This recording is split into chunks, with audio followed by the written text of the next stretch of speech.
Hello साथीहरू, आज चाहिँ म तपाईँहरू सबैलाई बोडी गोडेको भ्लग बनाउँदैछु होइन। हेरिदिनु होला, मेरो भ्लगलाई माया गरिदिनु होला।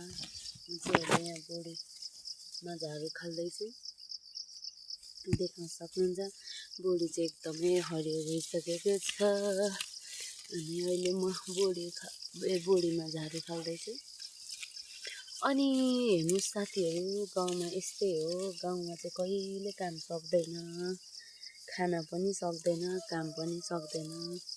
गाउँमा चाहिँ धेरै काम गर्नुपर्छ। भन्दा पनि मैले धेरै काम नगरेको चाहिँ निकै महिना भइसकेको छ। अनि आज चाहिँ मम्मीले बोडीमा झाडु खाल भनेर म चाहिँ बोडीमा झाडु खाल्दैछु। पानी पनि परेको छ। पानीलाई च्यालेन्ज गर्दै म पनि झाडु खाल्दैछु भन्नुपर्छ। अघि नै पानी परेको थियो अनि फेरि पनि पानी पर्दैछ अहिले अलिअलि।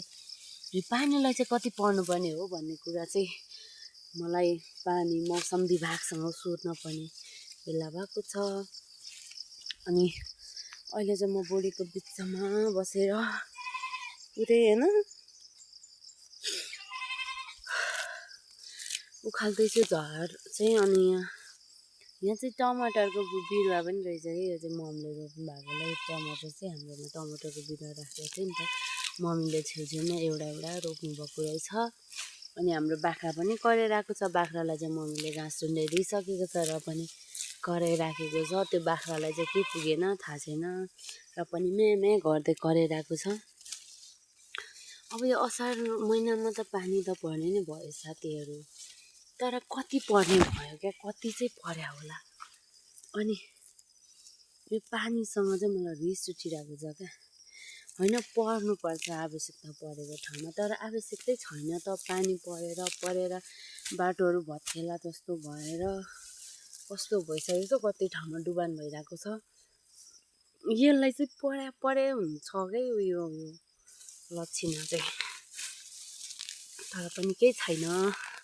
म यो सानोतिनो पानीसँग डराउँदैन नि त साथीहरू। त्यही भएर म चाहिँ अहिले काम गर्दैछु त्यो मौसमसँग चाहिँ नडराइकन आरामले। म किन डराउने, पानीले च्यालेन्ज गरेपछि म पनि त च्यालेन्ज गर्नु पऱ्यो नि त पानीसँग भनेर। अनि यहाँ चाहिँ हाम्रो सुन्तलाको बोट छ।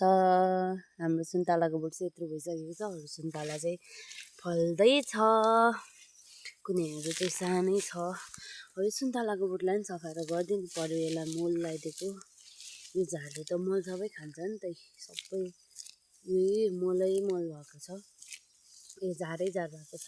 अनि त्यही भएर यो झारलाई चाहिँ खालेर फालिदिनु पर्छ बिचरा। अब उनीहरूलाई पनि त गाह्रो हुन्छ नि त हो। त्यही भएर म चाहिँ यसलाई सफा गरिदिँदैछु माया लागेर। अनि आजका मेरा दिनहरू यसरी नै बित्दैछ। अब एकछिनमा कुखुरा हेर्नुपर्छ। अहिले बारीमा छु होइन साथीहरू। हाम्रो बोडी चाहिँ ठुलो भइसकेको छ, फल्ने बेला पनि हुन आँटिसकेको छ। अब कुन बेला फल्ने हो थाहा छैन, फुल्न चाहिँ खोज्दैछ भन्दै आजको मेरो मिनी भ्लग यति नै। बाई बाई साथीहरू।